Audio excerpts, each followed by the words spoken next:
Morning, Ted. Magandang umaga rin sa lahat ng sumusubaybay sa programa mo. Opo, salamat na marami po. Karaol, pwede ho ba ninyong ipaliwanag lang ito hong inyong sinasabi na pagtansya ninyo sa posibilidad nga po na magkulang tayo sa harvest na mangangahulugan po ng importasyon ng bigas. Sa inyo pong mga pagtansya, ano po itong mga percentage na maaari po nating angkatin? Oo, kahit wala itong krisis ngayon na mahal ang gasolina at mahal ang fertilizer, matagal nang kapos talaga yung production natin sa ating pangangailangan. Kaya umaangkat talaga tayo from 3 to 4 million tons, no? Dahil sa kakulangan. Ngayon, meron tayong panibagong krisis. Malamang lalo itong pangangailangan nating umangkat. Depende sa epekto nitong krisis sa produksyon natin ng palay sa mga darating na buwan. Opo, so kumbaga po, given na yan, kasi nga po hindi pa tayo 100% self-sufficient, no? Given na yan. Pero ito pong mga factors na ito ngayon na ating pong hinaharap ang dahilan para po mas tumaas pa yung volume? Yes. In fact, gumawa kami ng pagsusuri, iba-ibang klaseng senaryo. Yung una ay inassume namin na sa unang kalahati ng taon, bababa yung production natin ng 6%. Base na rin ito sa forecast ng Philippine Statistics Authority. No? Kumunti yung nagtanim last year at early this year. Malamang dahil napakababa yung presyo last year. Walang incentive na magtanim. Kaya ang estimate nila sa first quarter, 6% reduction, and inassume namin na mananatili yun hanggang second semester, no? Second quarter.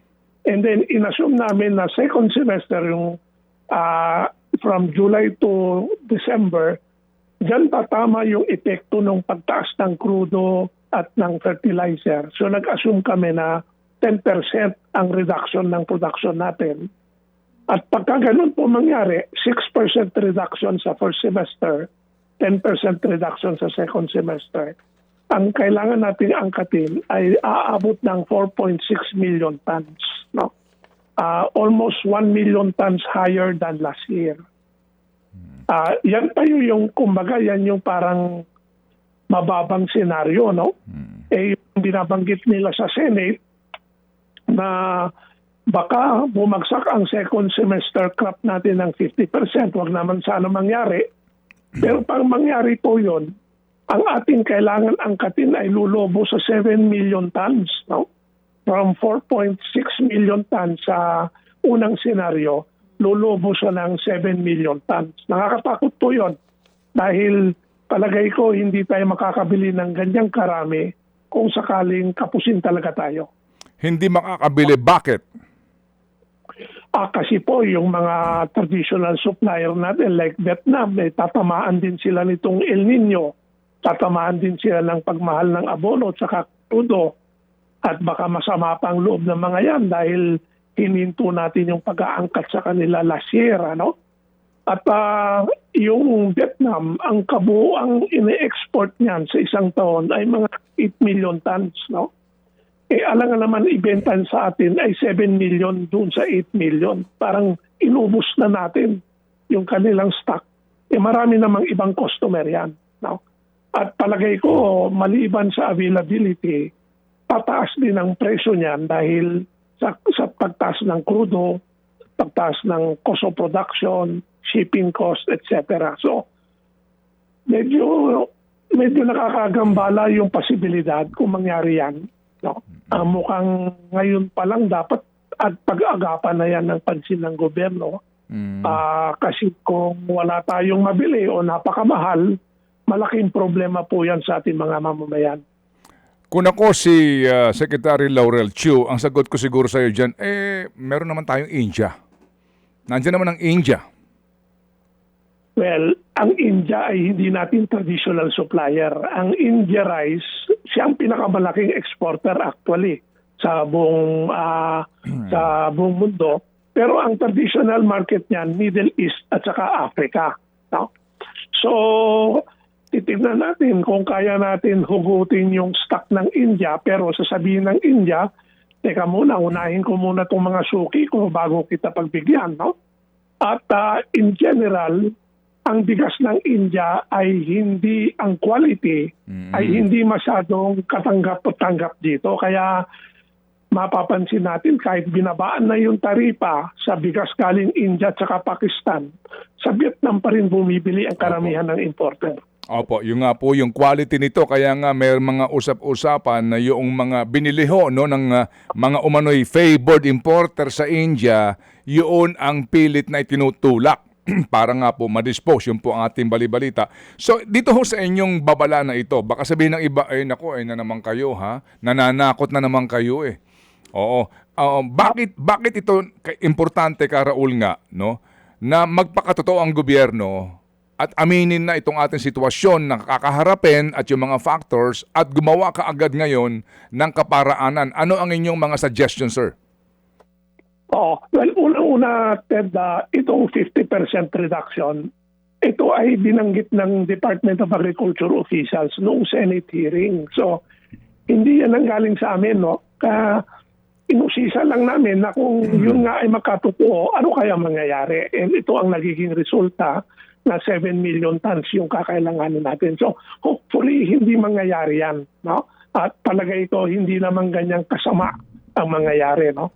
So, ang analysis po namin, para madagdagan yung local production, ang number one na pangangailangan ng mga farmers ngayon dahil magtatanim na sila, fertilizer. No?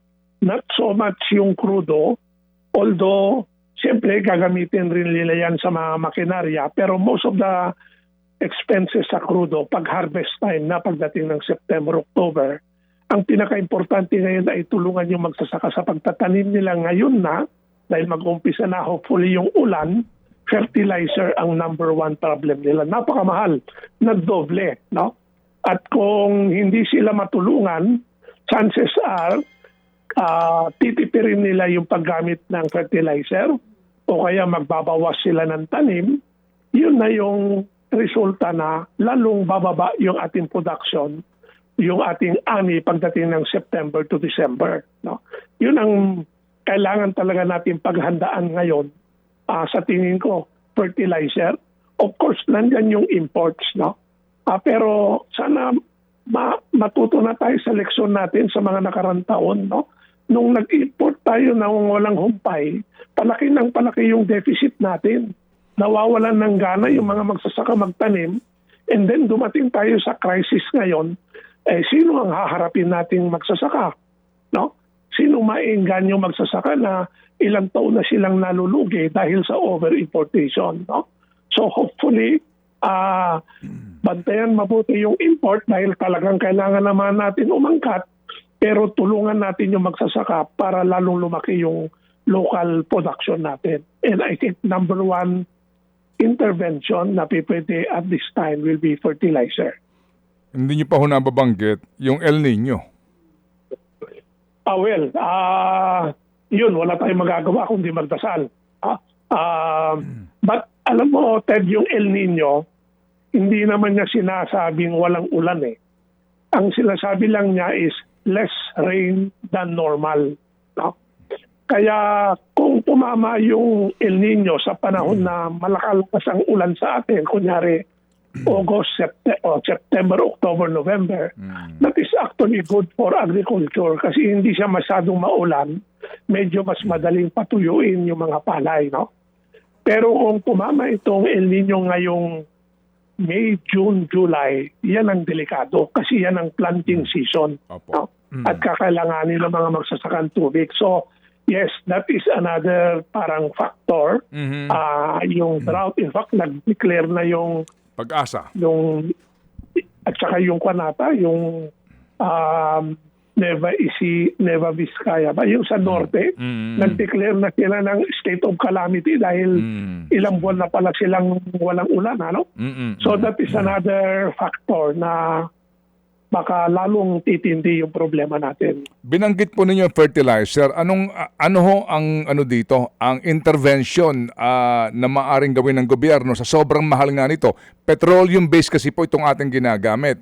Yun hong mga ipinapangalandakan ngayon na mga organic fertilizer. Can you explain please? Well, yes, that could be. No? Pero ang organic sa ngayon, mga 10% lang ng total fertilizer consumption natin. Medyo maliit pa yan. No? At hindi pa masyadong develop yung market. Maraming produkto pero hindi alam ng farmer ano yung tunay, ano yung hindi mabisa. No? So, it can help. Ano? Pero unfortunately sa ngayon, 90% ng usage natin ay inorganic. Sabi naman ng Department of Agriculture, meron naman sapat na supply. No? Hindi ko lang kung totoo yun. No? Pero kung ano man yung available supply dyan, ipamahagi na sa mga magsasaka at isubsidize na yan. Palagay ko, imbis na magbigay ng ayuda o magbigay ng gasoline, yung subsidy sa gasolina, ibuhos na dyan sa fertilizer. O, kasi yan ang pinaka-importante sa ngayon. Opo, yung nga po, although may mga complaints din na yung fertilizer dumating, tapos na ang anihan, no?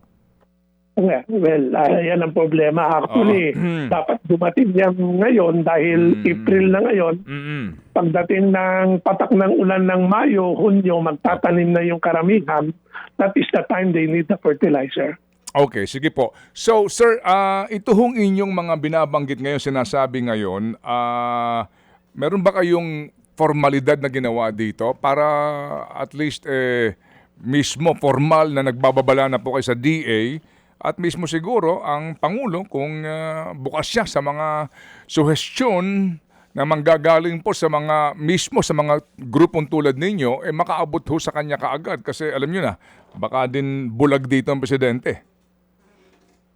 Well, unfortunately, hindi nila kami kinakausap. No?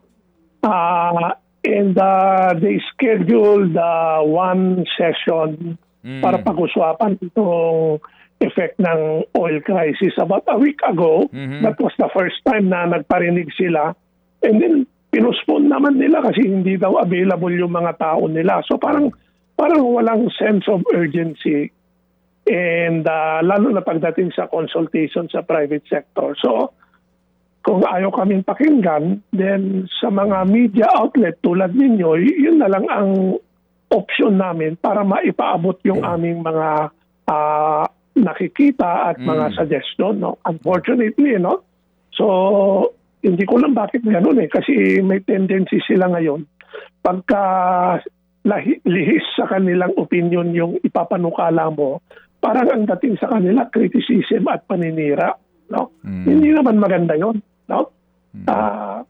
Dapat tanggapin nila yun dahil boses kami ng mga magsasaka, positive o negative, respetuhin dapat nila yon, di ba?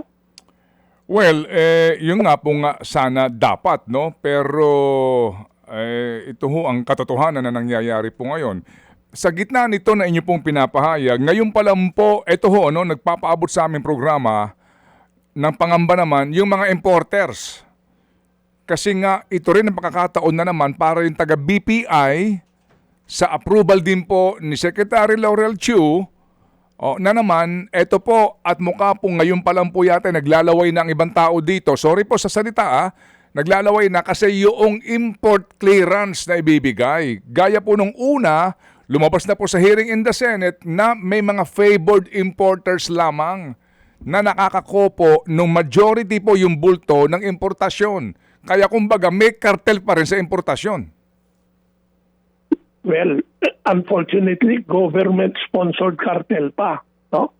Imbis na yung huhulihin yung private, pinapaboran itong PPI, which in the first case is considered a government corporation that is not allowed to import under the law. No?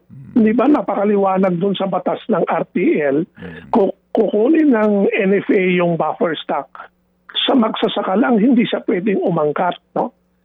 Bakit pinapayagan nila itong Planters Products Incorporated na umangkat at kumuha pa ng malaking bahagi ng import clearance? No? At wala pong pondo yan Saan nanggagaling yung pera niyang ginagamit sa pag-aangkat? Ang hinala namin, trader yun yung finance, no?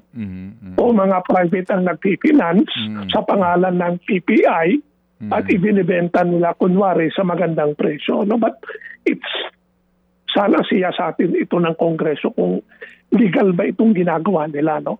Isa pa, Ted, yung FTI, yung nandyan sa Taguig. No? Ang pinamumudmod niyang bigas sa ibang mga lugar ay imported. Hindi siya umaangkat. Ano? Pero ang pinamumudmod niya sa mga ibang mga outlet ng gobyerno ay imported rice galing sa private malamang. No? Again, why is the government selling imported rice? No? Hindi ba, tapos ngayon sasabihin natin sa magsasaka, magtanim kayo dahil kailangan natin ng palay. Paano sino maniniwala sa kanila? No? Samantalang ang tinatangkilik nila ay imported. Well, maliban sa FTI, PPI, Wilmar, La Filipina at ilang pang favored entities, klarong-klaro na po yan. At maging doon sa hearing, Senator Kiko Pangilinan, tumbok na naman niya. Pero, well, sabi nga ninyo, sana nga imbestigahan, may investigasyon, ang tanong lang, may effect ba sa presidente o maging sa DA? Ganun pa rin ho naman. Wala, parang hindi lang ngayon yan even last year, di ba, nagkaroon ng mga investigasyon, napangalanan na alam na nila sino yung top 10 na yan. No? At during that time, pumapasok yung bigas na imported at 35 pesos pero binibenta at 60. O ba't hindi nila natukoy sino yung may kasalanan? Ang solusyon nila ay umangkat sila mismo through PPI o kaya FTI para labanan itong nagsasamantala. Pero mali, no? Dapat huliin yung nagsasamantala, hindi yung lalabag ka sa batas para makapag-angkat ka. No? At magastos na naman ng gobyerno at para labanan yung mga nagsasamantala. Baka kasama na sila ngayon dyan sa mga kartel na nagsasamantala dahil importer na rin sila. Ang hirap nga dyan, ginagamit po na dami yung government corporation para sa importasyon ng private trader. Yes, it's very possible, no? Of course, so far they have denied it, no? Kaya kailangan ng matuting investigasyon. Tignan natin, no? In fact, nagkagulo pa raw sa isang lugar sa India na nag-supply ng bigas sa Planters Products Incorporated. Dahil it was supposed to be a government-to-government transaction pero walang may alam dun sa India kung anong nangyari sa transaction na yan. No? Parang doon din mismo parang sususpetsahan na sila. Sige po. So Sir Karaul, salamat po at hindi kayo napapagod sa isyong ito at ang amin po naman pong programa ay bukas lagi sa mga tulad po ninyo na ang advokasya nga ay para maitama lamang ang mga baluktot at makapaghanda ang gobyerno sa ating pong pagsasaka at sa ating produksyon. At ang aming pong programa po naman ay laging bukas din sa tanggapan po ng Agriculture Department. Salamat po, Karaul. Salamat din, Ted. Good morning. Mga kapatid, para sa iba pang mga balita at impormasyon, sundan niyo po kami sa X, Instagram, Facebook at syempre sa TikTok, True Network PH. Mag-subscribe din po kayo sa aming YouTube channel, True Network. May website din po tayo, truenetwork.ph at pwede niyo rin po kaming mapanood sa Channel 19 ng aming True FM TV. Lagi pa rin makinig sa radyo dito po sa 105.9 True FM dahil dito, laging true sa'yo, kapatid. Ito tayo sa